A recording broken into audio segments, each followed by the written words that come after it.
DXDC Radyoman Report. Ipagawas karong adlaw atol sa press conference sa Special Investigation Task Group kun SITG ang computerized facial composite sa mga suspect sa pagpusil patay kang Barangay Dato Abdul Dadia, Panabo City, Davao del Norte newly elected kapitan ug Engineer Paul Albert Epong Sakian. Sa eksklusibong interview sa DXDC RMN Davao kang Police Colonel Alexander Serrano, Davao del Norte Police Provincial Office Provincial Director, i-release nila sa media ang mga composite sketch sa duha ka mga suspect sa gunman ug driver sa motor. Gibutyag ni Serrano, usa sa mga witness ang nakaaktong nakakita sa riding in tandem suspects nga wala nakamask.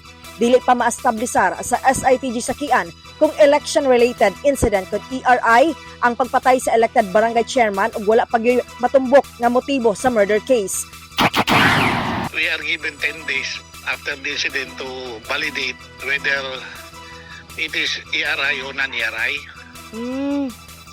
So, negative pa. Wala pa nagkuha na mo ang SITG kung medyo kulang pa maguna mo ang among investigasyon. So, among ihanay sa until sa time